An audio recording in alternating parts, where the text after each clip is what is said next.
Hello friends, ये video के अंदर आप अकाउंटिंग टर्म्स बहुत ही आसान लैंग्वेज में समझने वाले हो। ये video Gujarat board, CBSE and ISC तीनों बोर्ड के लिए यूजफुल है। So friends, let us start accounting terms in lemons language.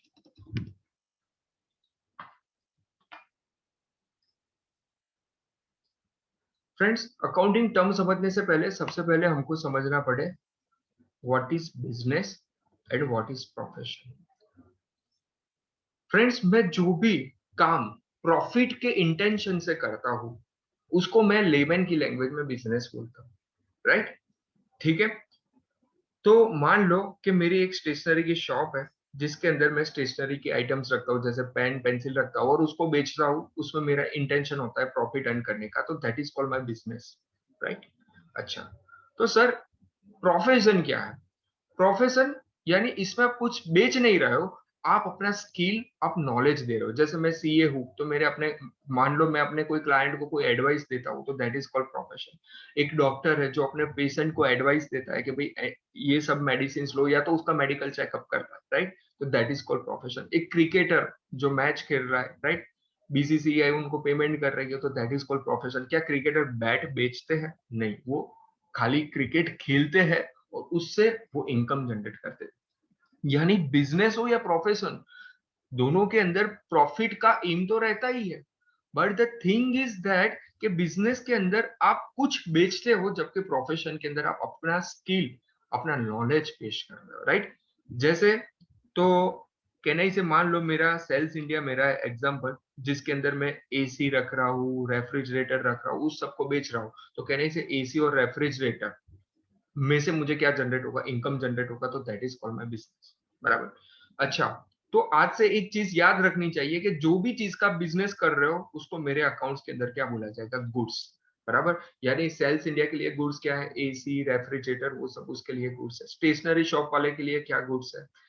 Pen, pencil, files जो वो लोग बेचते हैं, वो सब उनके लिए गुड्स है। प्रोफेशन के अंदर कोई गुड्स होता है ना? भाई, कोई गुड्स नहीं होता। हाँ, दोनों में एक चीज कॉमन है कि दोनों में कुछ इनकम, प्रॉफिट जनरेट करने का मोटिव होता है। राइट? तो that is called business, that is called profession, और दैट इज कॉल्ड गुड्स। मैं अगेन एंड अगेन बोल रहा हूँ कि अभी मैं बुकिश नॉलेज के अलावा एकदम इजी लैंग्वेज में आपको पता चले उस हिसाब से अकाउंटिंग टर्म्स समझा रहा हूँ। राइट? तो business done, profession done, and friends goods का मीनिंग क्या होता है वो भी आपको पता चल गया होगा। राइट? फ्रेंड्स, उसके बाद होता है business transaction. Business transaction means ऐसा कि दो एंटिटी या तो दो पर्सन के बीच में कोई ऐसा ट्रांजेक्शन होता है कि जिसमें मनी का इन्वॉल्वमेंट होता है। राइट? उसको हम बिजनेस ट्रांजेक्शन बोलते हैं। यानी मैं किशन सर हूँ, मैं वैद्य एकेडमी में आप सबको पढ़ा रहा हूँ। राइट? तो ऑब्वियसली ये रहे मेरे स्टूडेंट्स। क्या मैं आपको मुफ्त में पढ़ाऊंगा? नहीं, obviously I will charge something. Right? तो कैन आई से, हाँ, यूट्यूब में मुफ्त में पढ़ाएंगे।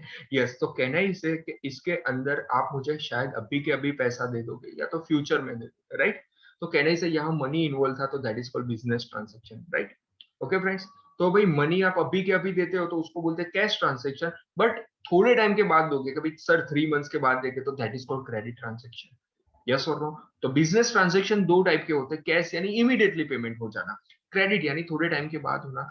जनरली बिजनेस के अंदर 3 मंथ्स, 6 मंथ्स ऐसा क्रेडिट पीरियड रहता है कि भाई हम किसी से गुड्स खरीदे, राइट, तो 3 मंथ्स के बाद उसको पेमेंट करेंगे। यस? गुड्स का मीनिंग तो अभी आपको पता चल गया, राइट? ठीक है, जो चीज का आप बिजनेस करते हो that is called your goods. So that was business transaction friends. Right? ठीक है, और कैश और क्रेडिट ट्रांजैक्शन का मैंने ऊपर ऊपर से आपको समझा दिया। सी फ्रेंड्स, अभी हम बुकिश नॉलेज में नहीं जा रहे हैं। राइट?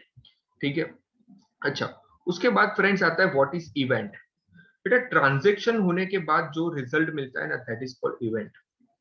जैसे कि मान लो कि मैंने कुछ सेल किया, मैं स्टेशनरी की शॉप है, मैंने कुछ सेल किया, मान लो 50 रुपीज का मैंने कुछ सेल किया।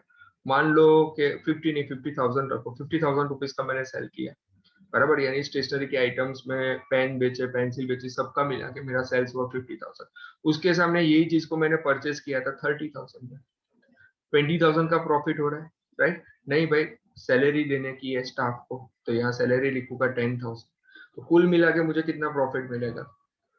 10,000 रुपीज। राइट? तो that is called, see these three are called business transaction, but उसका जो रिजल्ट मिलता है दैट इज कॉल्ड इवेंट। हाँ, अकाउंट्स के अंदर याद रहे फ्रेंड्स, हम माइनस वर्ड यूज नहीं करते, रादर हम ब्रैकेट दिखाते हैं। यानी आप जैसे मैथ्स में लिखते थे ना 10th में 50,000 माइनस 30,000 इक्वल टू 20, ऐसा नहीं लिखेंगे। What we will write 50,000 bracket 30,000, right. तो ये एक हल्का सा फर्क है, यहाँ आप माइनस साइन यूज नहीं कर सकते, रादर आपको इस हिसाब से लिखना होगा।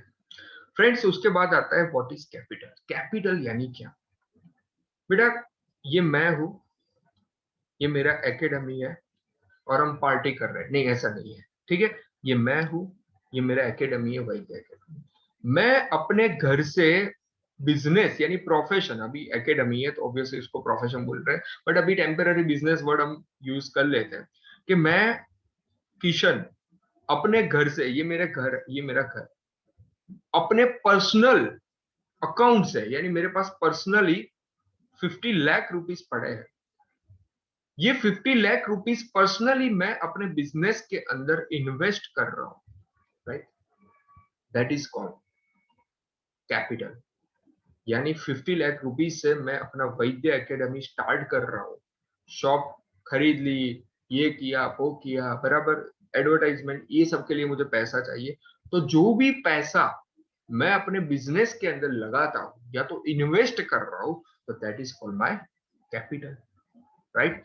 ओनली पैसा नहीं सर, मान लो मेरे घर पे चेयर थे, थोड़े बहुत टेबल थे, ये सबको मैंने, चेयर टेबल को भी मैंने शिफ्ट कर दिया कहा, मेरे एकेडमिक में, तो उसको भी एक कैपिटल का पार्ट माना जाएगा। आई होप फ्रेंड्स आपको इसमें पता चल रहा है। अगर आपको कोई भी चीज में डाउट हो तो यू कैन आस्क मी। यार एक चीज बताओ, कैपिटल को दूसरे एंगल से भी समझो। देखो मेरे पास 50 लाख रुपीज थे, मेरे पास दो ऑप्शन थे। मैं बैंक में जाऊंगा, फिक्स डिपॉजिट करवाऊंगा, राइट, जिससे मुझे 6% इंटरेस्ट मिलेगा, राइट। अभी मैं अपने बिजनेस में लगाऊंगा, see this is my business, और बिजनेस के अंदर स्काई इज द लिमिट, तो व्हाट आई विल थिंक, ये पैसे का प्रॉपरली यूज करूंगा। ऑब्वियसली मेरा पैसा है, मेरे बिजनेस में लगा है, तो कहना ही से यहाँ 6% मिला, बट यहाँ तो फुल चांसेस है कि मुझे उससे बहुत ज्यादा पैसा मिले, रिटर्न उससे ज्यादा मिले, ऑब्वियसली, होपफुली ऐसा ही। इसीलिए तो बिजनेसमैन में क्या होता है कि स्काई इज द लिमिट, आप कितना भी अर्न कर सकते हो, राइट। हाँ, इसका रिवर्स भी हो सकता है, but we will think positive कि अगर आप बिजनेस के अंदर पैसा लगाओगे तो आपको अंदर से क्या लगता है, भाई बैंक से तो ज्यादा कुछ मुझे मिल के आएगा। बैंक में डालोगे तो 5 to 6% एफडी का रेट मिलेगा, बट यहाँ बिजनेस में लगाओगे तो शायद उससे ज्यादा आपको प्रॉफिट जनरेशन होता है, ऐसा आप मानते हो, राइट। तो दैट इज कॉल्ड कैपिटल। तो कैपिटल यानी क्या, amount invested by the businessman into the business, that is called capital. या तो ओनर बिजनेस स्टार्टअप के लिए जो भी फंड लाता है, दैट इज कॉल्ड कैपिटल। और प्रैक्टिकल लाइफ में कई लोगों के पास दिमाग बहुत बढ़िया होता है, but sometimes they need fund, जिसको बोलते हैं कैपिटल क्राइसिस। दिमाग है, पैसा नहीं है, ऐसा आपने बार बार सुना होगा, राइट। ठीक है, कैपिटल के बाद आते हैं ड्राइंग। तो ऑब्वियसली मेरे बिजनेस के अंदर मैंने अपने पैसे लगाए, अभी कल उठ के मुझे लगे कि भाई चलो थोड़ा बहुत पैसा मुझे घर पे भी ले जाना है, राइट। ठीक है, मेरे पर्सनल यूज के लिए मैं ले जाता हूँ। मान लो मुझे घूमने जाना है स्विट्जरलैंड, मैंने वैद्य एकेडमी में बहुत सारे पैसे है ऑब्वियसली मेरे कैपिटल के, और कुल मिला के पैसे है मान लो, उसमें से मुझे लगे कि भाई 10 लाख रुपए मुझे उठा के स्विट्जरलैंड घूमने जाना है, तो that is called my personal expense, जिसका पेमेंट वैद्य एकेडमी में से हो रहा है, तो दैट इज कॉल्ड ड्रॉइंग। यानी पार्टनर कुछ, बिजनेसमैन कुछ लाता है बिजनेस में, तो दैट इज कॉल्ड कैपिटल, और कुछ ले जाता है, वापिस ले जाता है, तो that is called drawing. Simple friends, yes, तो capital is done, drawing is also done. See friends, मैं आपको बहुत लेमन की लैंग्वेज में समझा रहा हूँ, राइट। ठीक है फ्रेंड्स, उसके बाद आता है लायबिलिटी। सी फ्रेंड्स, लायबिलिटी यानी क्या, एक सिंपल टर्म में समझे तो लायबिलिटी यानी किसी को पेमेंट करना बाकी है, उसको हम बोलेंगे लायबिलिटी। कैसे, मान लो ये वैद्य एकेडमी है, बराबर, और ये एसबीआई है, मैंने अपने बिजनेस में लोन ली है, राइट। मान लो 10 लाख रुपीज की लोन है, 10% इंटरेस्ट पे ली। क्या फ्यूचर के अंदर बैंक मुझसे क्या बोलेगे, भाई वैद्य एकेडमी आप मुझे पैसा दो, यानी एसबीआई को पैसा लेना बाकी है और मुझे पैसा देना बाकी है, तो मेरे लिए लोन क्या हो जाएगा, वन टाइप ऑफ लायबिलिटी। यानी लायबिलिटी यानी क्या, किसी को भी पेमेंट आपके बिजनेस में करना बाकी हो तो उसको क्या बोलेंगे भाई, लायबिलिटी बोलेंगे। लायबिलिटी के बहुत डिफरेंट डिफरेंट टाइप है, right. Internal liability, external liability, right. Friends, सबसे पहले समझेंगे कि मैं तो ऐसा बोल रहा हूँ कि इंटरनल और एक्सटर्नल अभी के लेवल पे ना समझो तो चलेगा। स्पेसिफिकली आपको current liability and non current liability अभी के केस में समझना चाहिए। इंटरनल एक्सटर्नल अभी से कोई जरूरत नहीं है फर्स्ट सेशन के अंदर। तो what is current liability? See friends, इसका नाम ही सजेस्ट कर रहा है करंट। करंट यानी शॉर्ट टर्म। ऐसा कोई पेमेंट जो आपको शॉर्ट ड्यूरेशन यानी विद इन 12 मंथ्स करना कंपलसरी हो जाता है, तो उसको बोला जाता है शॉर्ट टर्म लायबिलिटी। और ऐसी लायबिलिटी जिसका पेमेंट आपको सालों के साल तक करना पड़े, यानी मैंने बैंक से लोन ली 5 साल के लिए ली, तो 5 इयर्स के लिए ली, तो that is called my long term liability. और लॉन्ग टर्म लायबिलिटी का दूसरा नाम है नॉन करंट लायबिलिटी। यस और नो? ठीक है फ्रेंड्स, तो जिसका पेमेंट आपको विद इन 12 मंथ करना पड़े उसको बोलेंगे शॉर्ट टर्म या तो करंट लायबिलिटी। और जिसका पेमेंट आपको 12 मंथ्स के बाद यानी 12 मंथ से ज्यादा ड्यूरेशन की हो, 12 मंथ्स के बाद इन द सेंस कि 12 मंथ से ज्यादा ड्यूरेशन के लिए आपने कहीं से पैसे उठाए, तो that is called your non current liability. Friends, current liability के भी बहुत सारे एग्जांपल्स है, जो डेटर्स, क्रेडिटर्स, वो हम समझे। Sorry, debtors is the example of current asset, but the thing is that मैं करंट लायबिलिटी के सारे एग्जांपल्स आपको समझाऊंगा। बट खाली अभी समझो कि किसी को विद इन 12 मंथ्स के अंदर पेमेंट देना है तो that is called your short term liability. और किसी को मोर देन 12 मंथ्स के अंदर अगर आपको पेमेंट करना है, that is called your non current liability. Friends, अभी असेट्स हम पार्ट नंबर 2 वीडियो के अंदर समझेंगे। थैंक यू फ्रेंड्स, कंटिन्यू करना, मैं पार्ट नंबर 2 अपलोड ही कर रहा हूँ।